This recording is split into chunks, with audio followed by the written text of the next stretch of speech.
So I got asked, for me, Shaq and Duncan are the two greatest players of the O.Os. I know people going to say Jordan with the 90s. I'm not going to argue against that. Elijah one would be close in there, second.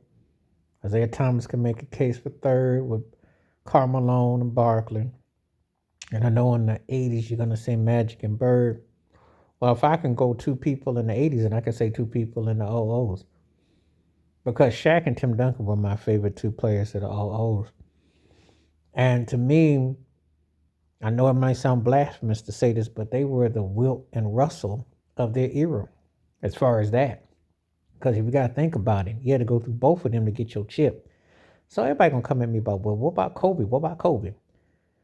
I always said that him and Dwayne Wade were kind of like tied for me as far as that particulars because I think that whoever was with a dominant player in a situation could win chips. Kobe, I can take Kobe over D Wade if you want to, but I can't take him over Shaq and Duncan. Mm-mm. Before someone says about how much of a closer he was and all that, how did he get to that position? Because Shaq dominated. That's back before they were zoning. You had to have four centers with 24 fouls to hack a Shaq. You had to have a dominant presence that meant all that.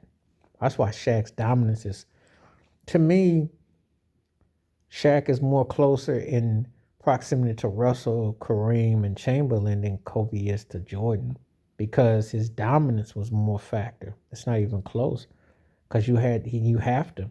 He had that kind of aura. You know, and I ain't trying to hear all the other stuff because Kobe had to try that.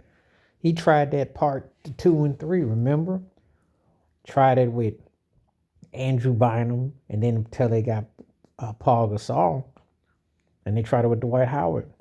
He tried that. He had to have a low post presence. When he tried the Scottie Pippen thing with Lamar Odom, it didn't work. So I remember how many times did he gag in the first round without Shaq? We don't talk about that, how he quit on his team. I can't have him over Shaq just for the facts. I remember those times when he actually just stopped playing. And I know since he's passed, some people get revisionist history. Some people have used it for and some have used it against. He's very polarizing. Let me say this. He's a better player than LeBron James totality. LeBron got stats. But when we're talking about him against Shaq and Duncan, because he quit too many times and his attitude was stank. I don't think people talk about it. Rest in peace, because I got a lot of respect for his hard work ethic.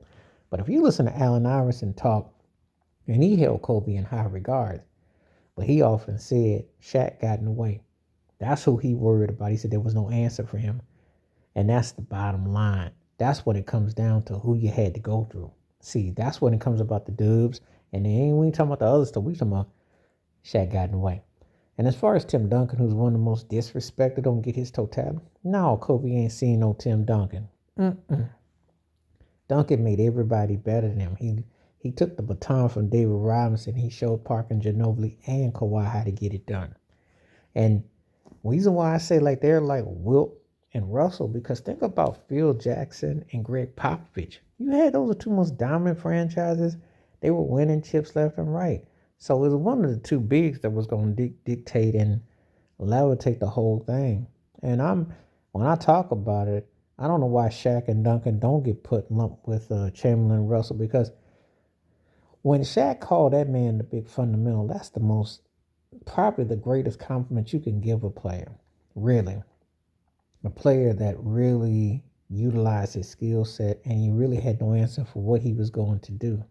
And let me tell you something. I saw Kobe Bryant through all when he came into the league, etc. He never was considered no fundamental player. And he wasn't dominant like Shaq. Great. But if I had to rank the O players, he's got to be third behind those two. Those two were the ones that set the bar to what you had to go through. So that's my personal opinion about that. If I'm talking about who ran those OOs, I'm going with them. On forward, if I had to pick a player after that era, I'd probably say Steph Curry. So, and when I look at different decades, I go by different things. But Shaq and Duncan to me own the OOs. Those were the guys that was the standards because that was your measuring stick, you know. And It was about a way they were able to do the things that they did and how they made others around them better. And wherever they went, where they could win. Wash your hands, keep your mind clear. Watch out for another shitter if you like. Stay safe, stay blessed, stay woke, stay free. I'm on one time. Peace.